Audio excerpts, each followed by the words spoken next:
All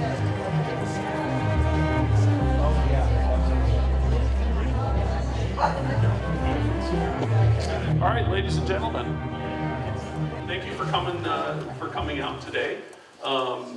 We are excited to present this installment in our lecture series. Today's presentation is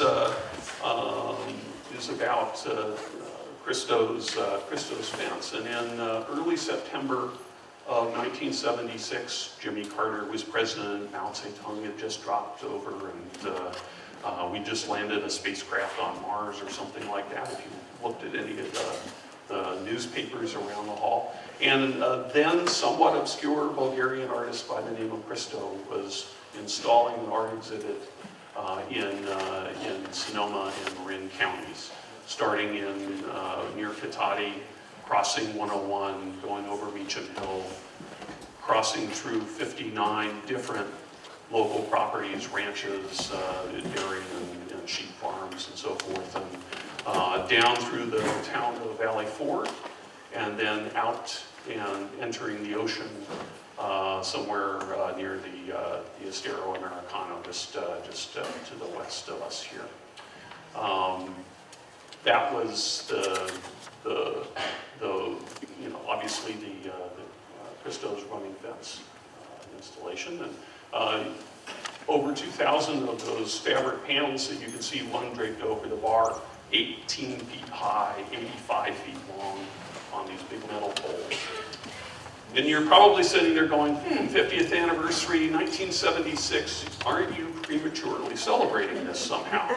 And the answer to that is that the running fence is not just the physical manifestation, not just the object, not just the curtains and the poles and so on, but in Christo's mind, it was also the process, the plan, the coming together, the permitting, the getting people's permission, recruiting ranchers to participate in this program. It was also all the people who opposed it, who thought, the environment would be damaged, or ducks would run into the fence, or some crazy thing like that. And all of that argument and discussion that went into being part of the art. In some small sense, you, by being here today, are part of Christo's running fence. And so the running fence project began in 1972.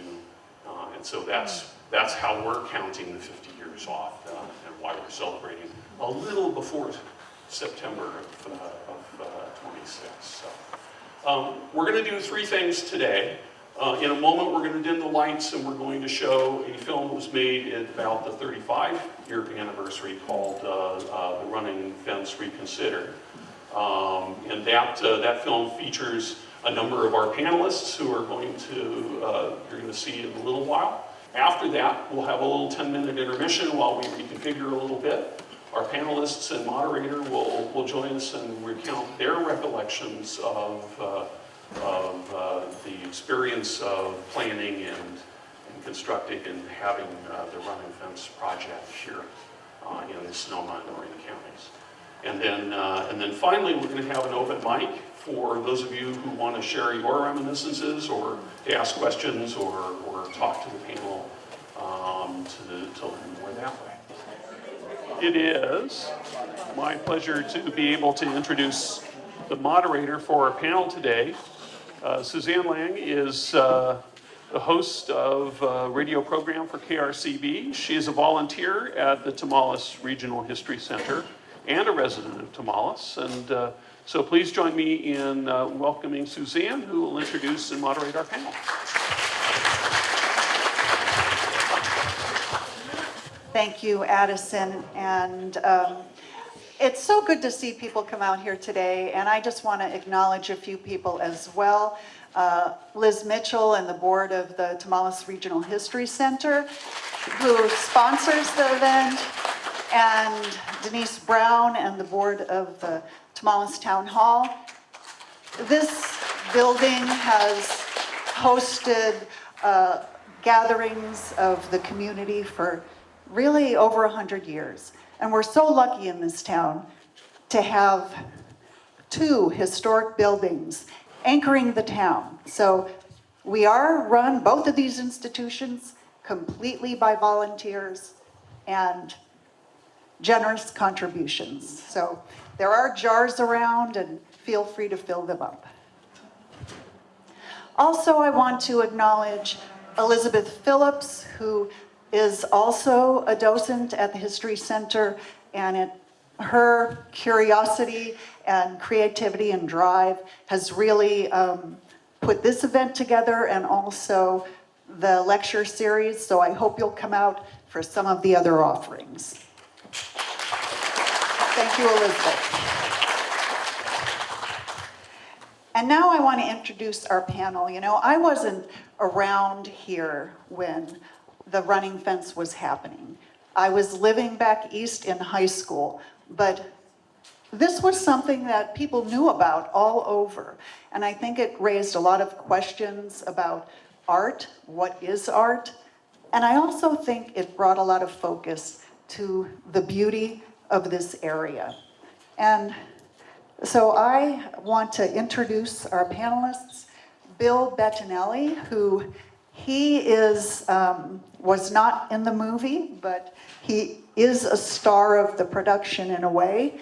He was a young lawyer in Petaluma who Christo and Jean-Claude first approached about brokering relationships with the ranchers.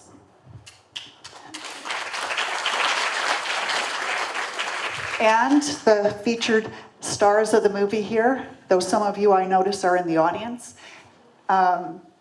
Spirito Ballatore, it was on his ranch that the fence ran into the sea, and hopefully he'll talk a little bit more about that. We have Joe Pozzi, part of the Pozzi family, longtime ranchers. He is a rancher and contributes a lot to the agricultural community, but he was just a boy when all this went on. And Larry Silacci. Larry Silacci also deep roots in the county and on both sides of his family, ranchers, and his property is where the lonely tree is, so.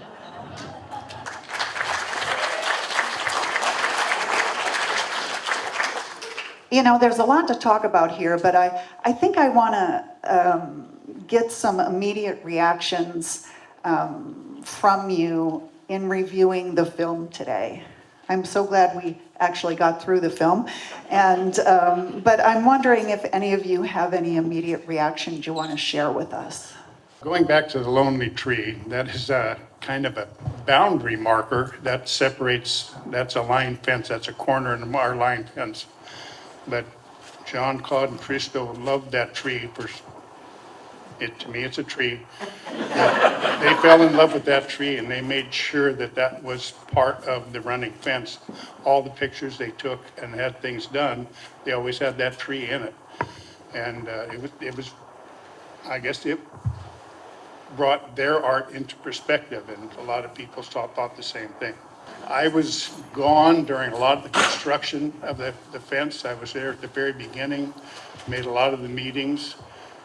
Christo and Don Claude would come over to my in-laws, and my father-in-law was kind of a liaison trying to get some of the other ranchers on board. And he had first met Christo back in Colorado when he was doing the valley fence, or the valley curtain, excuse me. And that's how how my family got involved. It was brought up earlier, Spirito mentioned in the movie about the fog, and Christo mentioned about the fog, but if you were around at the time and saw it, the fog is what made that curtain beautiful, because it would change colors as the sun came up, and it's just marvelous. Yeah, I guess I'll just share a little bit about watching the film. I took some time this morning. I watched when I have it at home and watched it first time for a long time, just to kind of go through it and catch up a little bit on some of the memories. And that's what it is a lot of great memories of the people at the time, which a lot of them have passed on, as mentioned in the film, and since then have continued to move on. But it also kind of resonated the passion of the ranchers, but also the determination of Christo and the friendships that he kindled with all of us. And And that's what really started it, was the relationships. Nowadays things are so polarized, it's hard to even understand how that might even happened with ranchers over 24 miles of an area. Many of us didn't even know each other. I mean, back in those days, the communities were very, very small.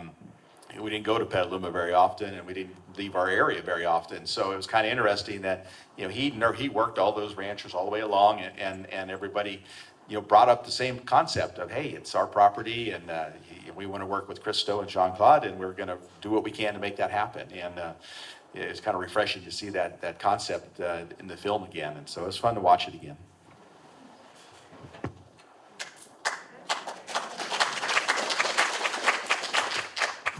I had just got out of college when this all started. So it was really kind of went over my head. I was so busy at the time.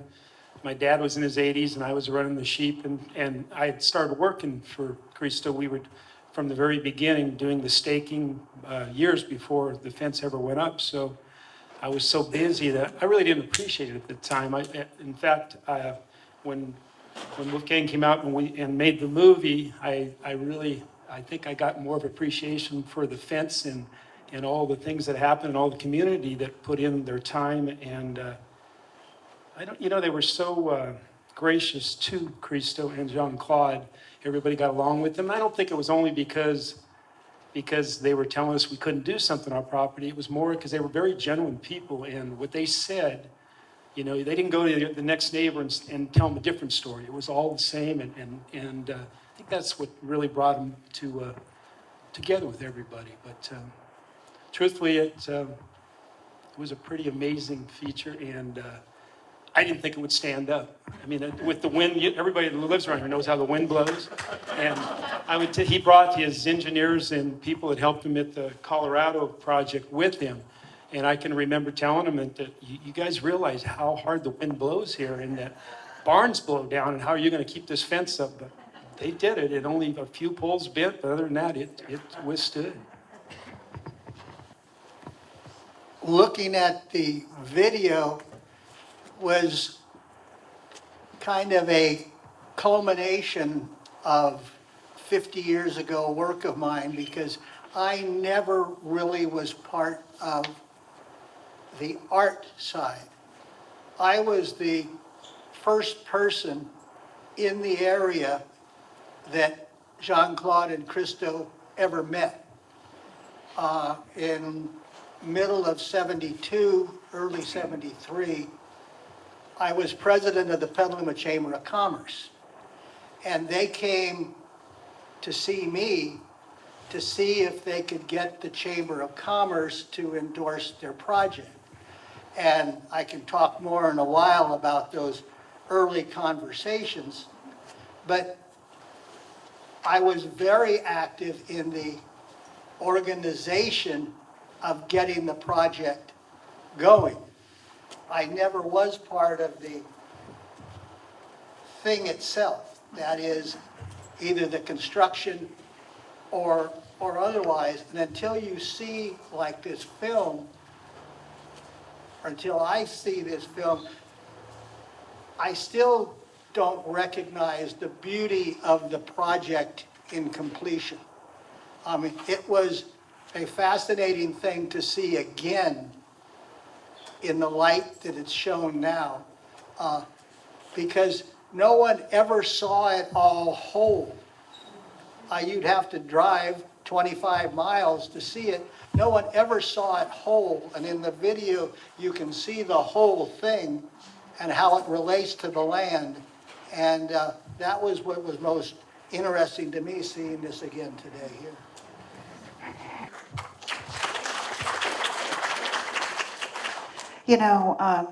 You all seem to highlight, as the film did, the relationships that you developed with Christo and Jean-Claude.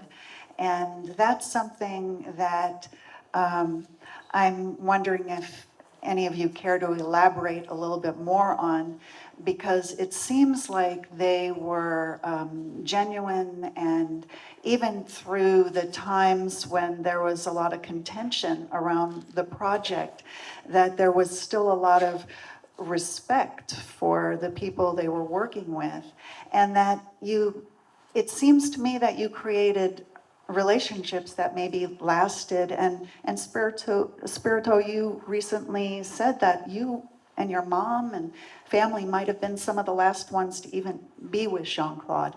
So before her death. So I'm wondering if any of you care to elaborate a little bit on that personal relationship or personal experience you had with these artists. Many a time when they were first getting started, they would come over, we'd have them over for dinner. And I'm speaking when we had it, that would be my father-in-law and family. And they were just genuine people. And they were so different from us that they were very interesting. And to listen to them talk about the different projects, and we were familiar with some of their other projects, they were just genuine people, and they had a goal that they wanted to achieve, but they did not want to offend anybody. They wanted everybody to enjoy it all the way through. There were some people that didn't like it. Well, that was fine. They just worked around that, or that brought more note to what they were doing. But my memories of them are just genuine people. I'll say the same as far as the friendships. And I think that's why they were successful, because they were genuine.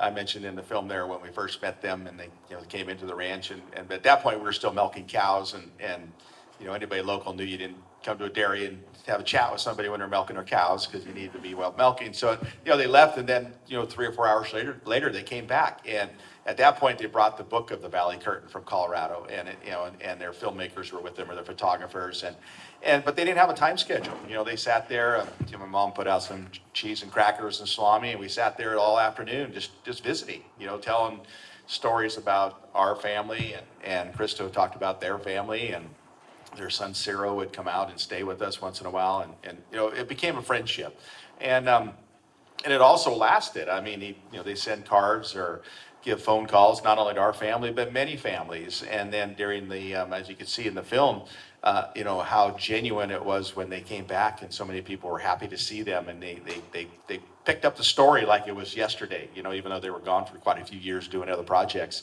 They just jumped right into all the people they came across during that visit, and it was like old friends, and it kind of was. So that was their personality, and I think that's what made it so successful for everybody to enjoy it. Yeah, as Joe touched on, when they finished the project, they just didn't leave and vanish and never heard from them. They kept a connection with people, and they happened to came back to, I believe they were here to view this movie, or it was when it was being made, the one we just watched, and it was my mom's 98th birthday, and they stopped by. That was a little piece of it in the film.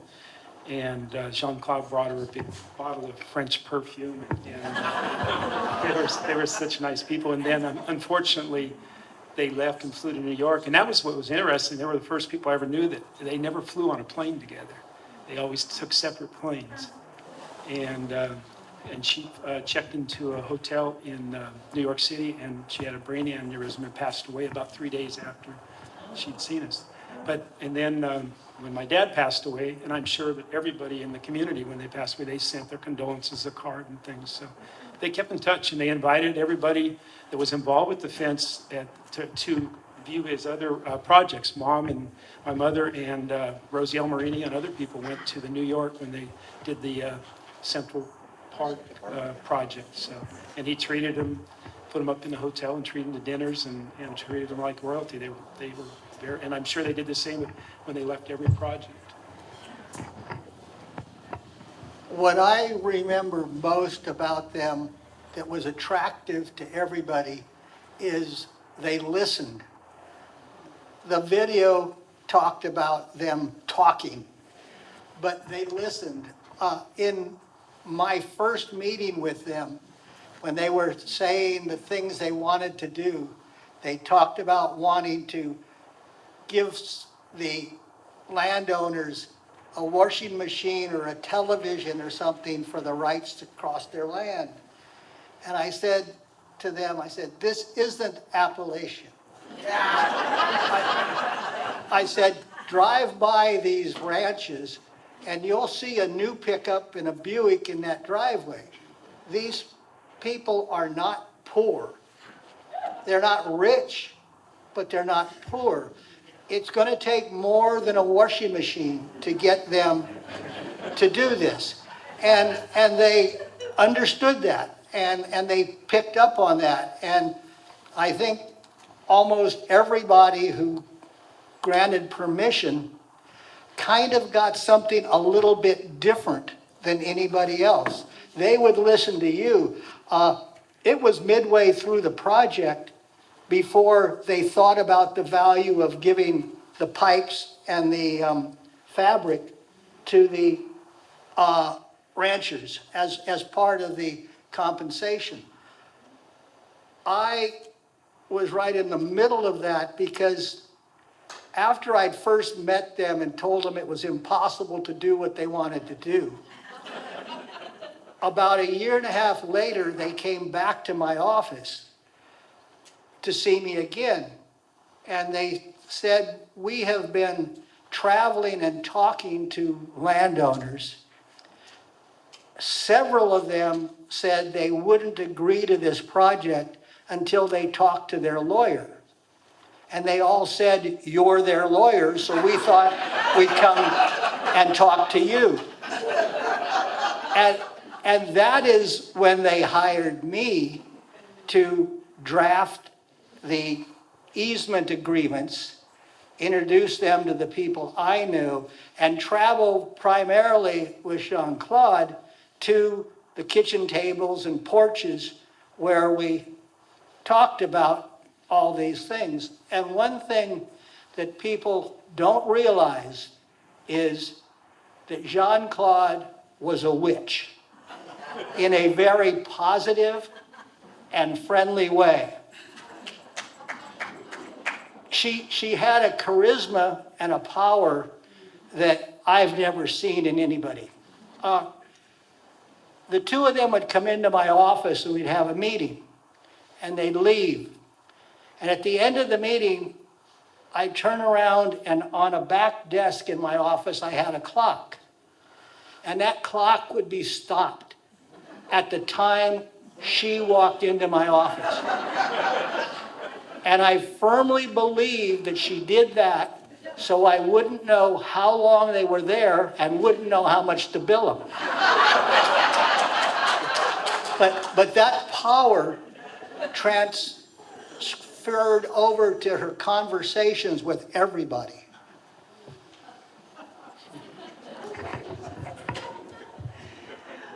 And Bill, I just want to follow up with you a little bit about, were there any challenges or difficulties, or were there some property owners where they wanted to route through the property and maybe couldn't get access? Yes, the project was organic, meaning it didn't have a fixed route or a fixed conclusion. There were several properties that did not allow the fence to go through, some initially and some totally.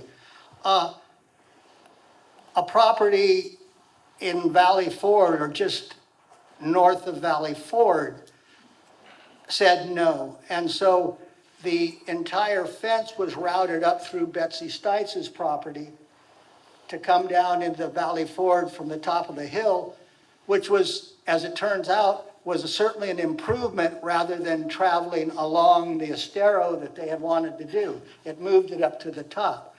There's one property that never did give its approval, was the Gaver property next to Spirito's ranch and right next to the Pozzi ranch.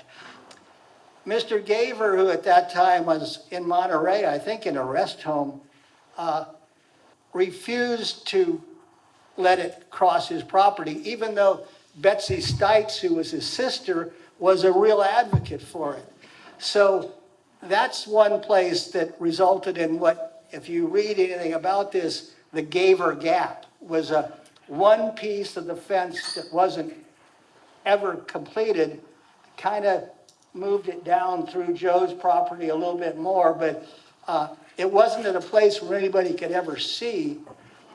So that was a problem. One story I do need to tell you, because it gives some of the emphasis on how they got things done. One rancher who will remain unidentified, late in this project, refused to let them come through his property. We were sitting in his kitchen. We'd been there probably 45 minutes or so, and he was saying how it's going to scare the cows. They're not going to give any milk, et cetera, et cetera. And Jean-Claude just listened and listened, and she finally took out a piece of paper, wrote something on the piece of paper, and turned it upside down and slid it across the table. And she said, "Is it going to scare the cows this much?" And the fellow picked up the paper, set it down, and said, "I'll sign." And to this day, I have no idea what she wrote on that paper, and I really didn't want to know, because I'd have to talk to the other people we were talking to about what might be possible. But that's kind of the way this worked. It wasn't all charm, but most of it was. Well, as could be seen in the film, there was opposition at times, and there were a lot of public hearings, and maybe some of you in the audience were even attended some of those hearings, and I'm wondering if any of you were part of that and have a reaction to just the sheer amount of hearings that really is why this project went from 72 to 76. I'll say a couple. I did attend those, and I guess I was pretty bored out at the ranch. We didn't have any TV, and it was like, Mom and Dad were going to this hearing. I went to 5 or 6 of them between Sonoma and Marin County. I never went to San Diego or other places where they had the Coastal Commission hearings. But they were interesting, and I don't know why I took to it. It was kind of interesting, something to follow. And they were very contentious in the sense of the passion of the landowners, as Ed Anderson said in the movie or in the film, but also just the adamancy that some people had about it not being art, and they just wanted to make sure didn't want to see it. And when Christo did say that, there were many times he would turn around and go, "You're all my art," and his photographers would be taking pictures of everybody, and they would get so mad at him, they'd cover their faces and they'd yell at the art, they'd yell at the photographers, and they were just, during the meetings. And then it was funny because a lot of the ranchers were, nobody was polished speakers. Nobody had been trained to do any public speaking. And as my dad did and so many others, they get up there and you're supposed to have 2 minutes. Well, the 2 minutes would go by and they just keep on talking and telling their story, and they had their microphone in front of them. So they did. That's why they went so long. And they would go till 10, 11, 12 o'clock at night. And then Christo would always have a restaurant reserved for all his constituents, and everybody would go and have dinner and celebrate. Whether there was a win or a loss, they would go, and that's back to the loyalty or the friendship that he had. But they were very fun to go to and very adventurous, and a lot of discussions, and put the limelight on Sonoma County and on the Board of Supervisors, both Sonoma and Marin. So it was an exciting time, but also a very fun time. Going along with what Joe said, I was at a few of those meetings myself, and I think the supervisors in both Marin and Sonoma were surprised. If there was only 59 ranchers that this thing was going through, how come 400 showed up? And like my uncle, who was saw in the film, he said everybody got to know how things worked in these counties after some of those meetings, and they found out some old statutes that were still on the books. And didn't you know that it was at that time, it's still in the books, that a fence in Sonoma County was only allowed to be 3 feet high. And here's a guy that wants to put up one that's 18 feet high. Well, the minute they said that and brought up the points where, you know, just because you own the ranch doesn't mean you can build a fence to it. Well, you can't tell that to somebody that's trying to keep in cattle and keep things separated. It just doesn't work. And I think the supervisors and some of the attorneys and everything else said, wait a minute, you know, these people got something to say and they're very adamant about what they want to say. And it woke up a lot of people.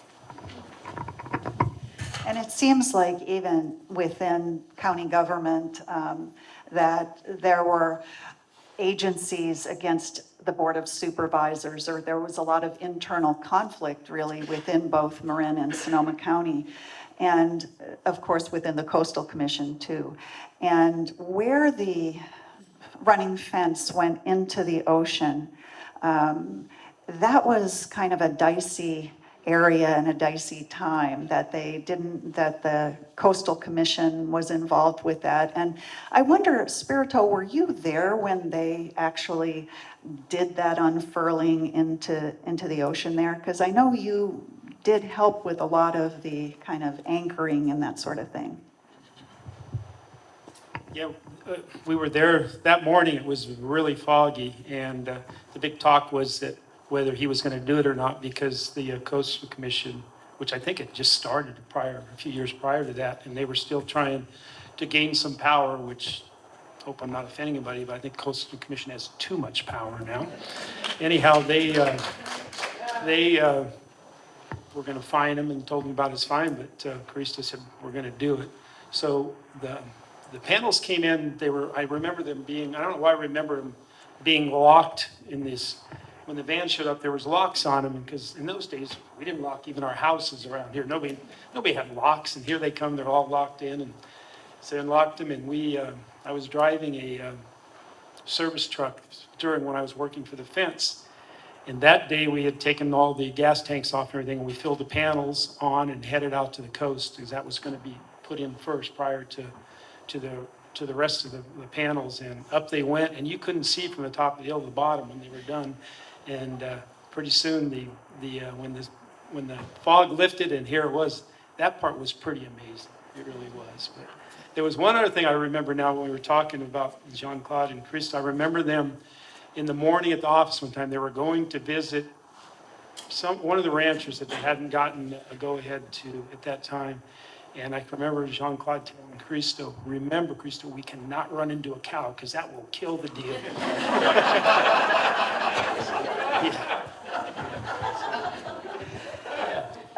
So I've gotten the high sign as well to invite some of you, if you have questions that you would like to pose to the people here, or if you have some memories or an experience that you want to share, we have a microphone here and we invite you to come and use it.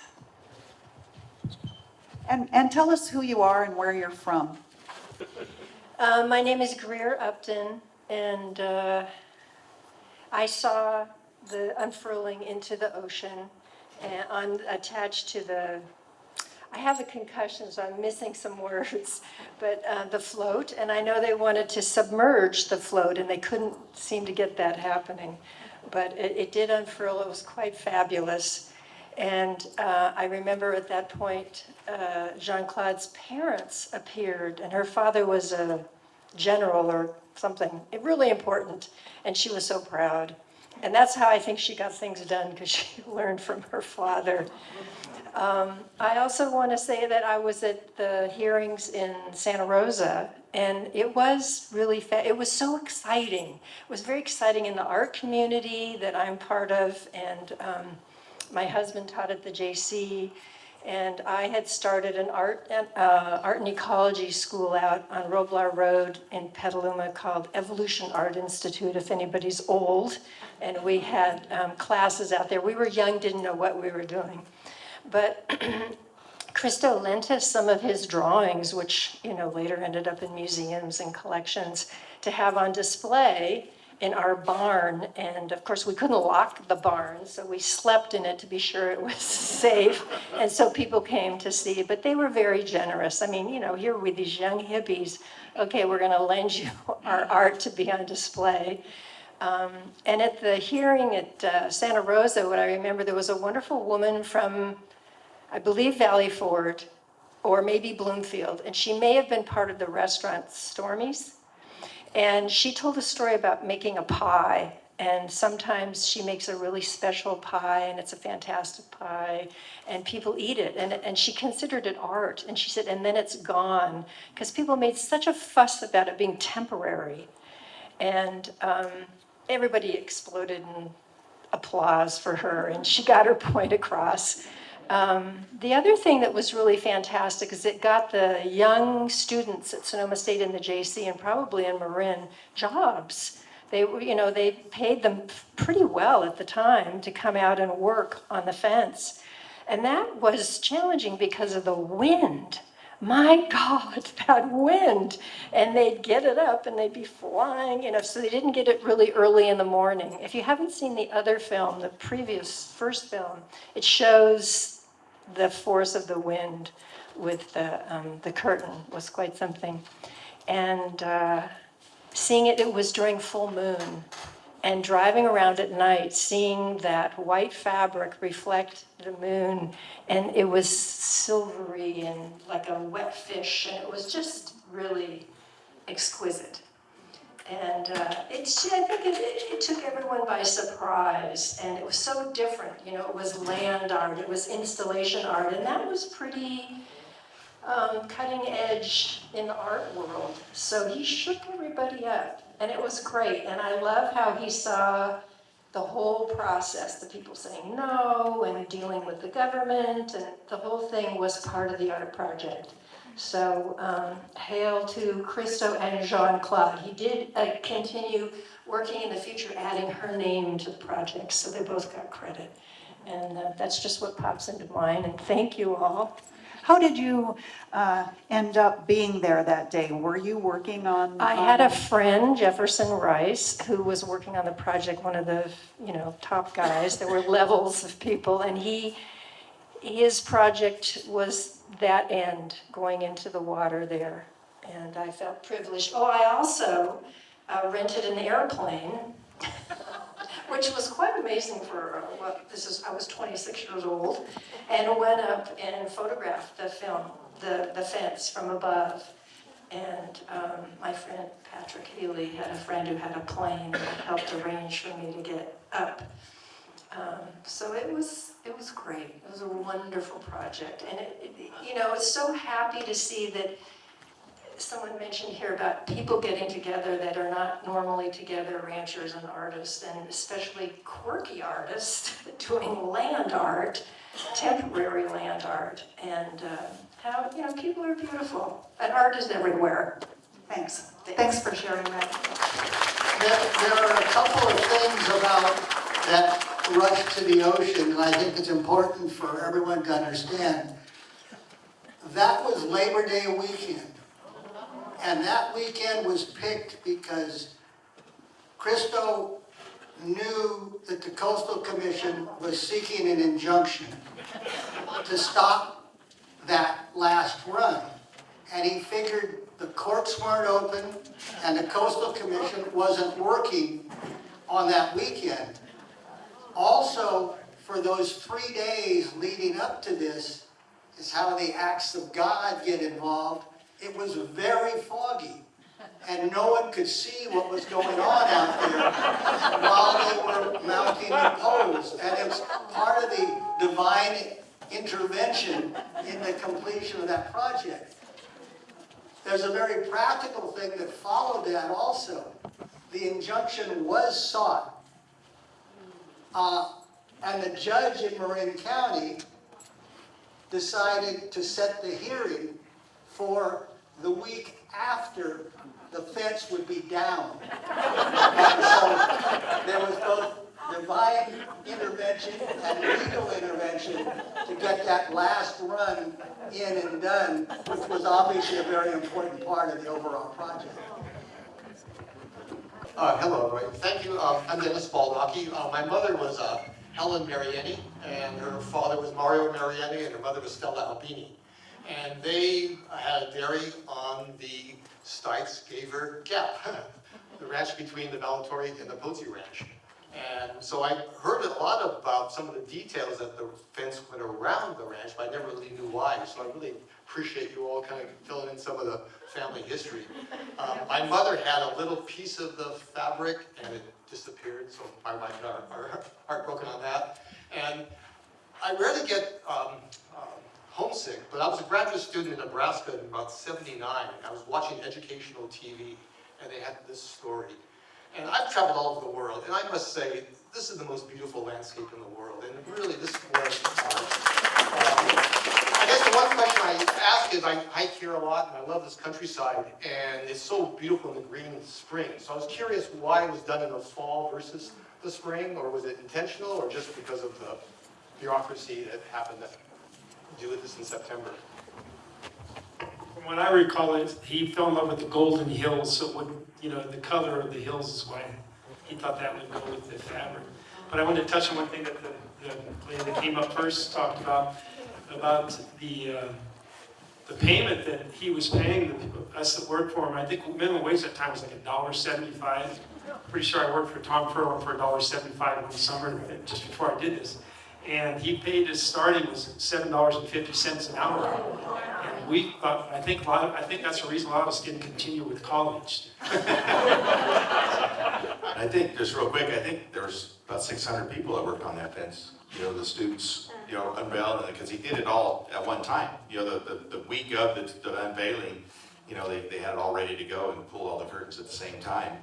But on the Gaver Gap, it's kind of interesting because they were planning to go along our property a little further and wrap around that property and go into Spirito's property closer to the Estero de San Antonio Creek. But there's a picture in the book I was looking at this morning, actually, and they had a wind machine on our property on the corner towards Stemple Creek, and the engineers determined it was too windy on that part to put it up down there. They felt it wouldn't last. And even on the northern part of our property, we did have 4 or 6 poles that did actually bend over from the strength of the wind, which was pretty strong because those were big poles that actually just bent like straws. But that was the intention, and then they wanted to go through Gavers, and then they couldn't get the approval from Paul, and they do have that gap in there. It's kind of noted, but it was interesting times. Yeah, I'm just going to comment, I read somewhere that the poles went in 3 feet into the ground with no concrete, and that's why they flew past the CEQA inspection, and it's held up like a circus tent with guide wires. I found that fascinating. Yeah, that's correct. It had what were the angle irons were 3 by 3, or 4 by 4. So they were about 16 inches long, these angle irons, and they were bolted to the bottom of the pole. And then on the top, it had, you can see it back there, it had notches where the cables went over, and they were anchored like a circus tent. The other thing I wanted to comment on is I have a neighbor in Mill Valley, Michael Fisher, and he was on the Coastal Commission at this time, and this was all happening. That man was so smitten with Jean-Claude. He's just smitten. That's a beautiful life. This man would fall down and let him walk. And the story is, well, you're the Coastal Commission. We could not let them take this into the water. We're the Coastal Commission. And then he kind of leans forward and says, so he said, we'll give you a cease and desist in 2 weeks. And they all look home happy. Thank you, Beth. We are rapidly running out of time. I want to just poll the room and make sure there's any other questions or comments. And because we have a microphone available, but I think I want to leave it by just a quick question for all of you on what you could talk about art if you want, but I also think I want to ask you if you think there was a lasting legacy to the project. I mean, when you came up and talked about the beauty of the hills, and certainly this area is discovered now and for that. And so I'm wondering what the lasting legacy of the running fence is. And I think this event proves that it does have staying power. Well, as it was brought up, everybody had a different view of art, and yes, I'm guilty of turning on my mechanical deer, because I was saying, I said, at the time, art was pictures, whatever, I said, but anything could be art now, and that's when I hit the button and started the deer talking. But to me, yes, it brought a whole new idea of art and what art could be. Now, art could be considered dancing. There's certain dance that is considered art. And those are things I would have never contributed to art in my lifetime, but yeah, it's here. And now I got a completely different perspective. And the running fence, well, being more and less involved in part of it is, yeah, it's a memory. I've got pictures that my family took, and meeting those people and the people it brought you together with, it's something that's gonna last with you forever. And I'm glad the Smithsonian did something and made this follow-up film with it, because it showed that even after 30-some years, everybody was still really on board with that whole project. And I hope it'll last forever. Yeah, I'll just say real quick, they did release it at the Smithsonian, and there were several people here in the crowd that went back to the opening, and that was very fun, very exciting. This Smithsonian is such a beautiful spot for history of the United States, and to have it be recognized there was pretty special. And it was a fun time as well with Christo there. But I think, when I look back on it now, you think, so many people, you kind of look at ranchers or ranching communities as very, very conservative and, very stuck in their ways. And I think this proved and showed, and it still to this day is out there, that people are very open-minded. It's all about, private property rights, which is a big thing, but also being able to accept somebody else's ideas and somebody else's personalities and to be able to work with them. That's pretty much what it was with Christo as far as that part. And I think that's something that was recognized, bigger than the art project itself as far as the area. In a positive and maybe a negative way, it did help discover the area, which the more and more it gets discovered, the more and more people we have around here, but that's just time as well. But on the other hand, it was just a great time, and I think it was just showing that everybody was very open to what he had to say or do as far as his goal and his vision. Yeah, for me, I think it's you don't realize how embedded it is in your mind, because when I've traveled a little bit, people ask me where you're from. Well, you say Valley Ford, and it's like, you mean Valley Forge? No, Valley Ford. And then for some reason I'll say, do you remember Christo's running fence? And it's amazing how many people actually do remember that. They remember Sonoma County for wine grapes or for the fence. And of course, dairy cows.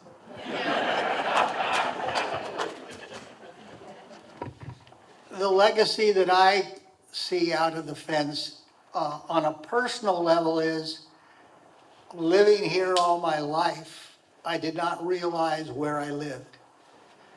The fence made me realize how beautiful this area is. On a more general view of this, I think the main legacy is the fence and the organization of the ranchers, farmers, and otherwise made everyone realize that there is some alternative to selling your property to a developer to get by. And shortly after this, MALT started, Sonoma County Land Trust started, the Sonoma Agricultural and Open Space District started, an alternative to selling your land to surviving began to develop. The Sonoma County General Plan that started about 3 years after that took this into consideration. And I think much of what we have here now, both the freedoms to use your land without too much interference of the government, or the ability to ignore the government because you see with all these 17 hearings how foolish a lot of it is, and the alternatives to sail to survive does spring a lot from the recognition that this running fence gave to the land that we live on.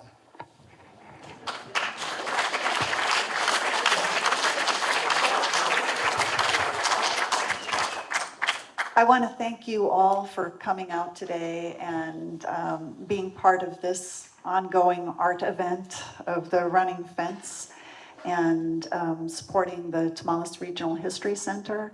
And there's so much more we could talk about, but we just don't have time today to do that. So feel free to mingle and talk with these gentlemen on your own. Is there any parting words from any of you? All right then. Thank you so much.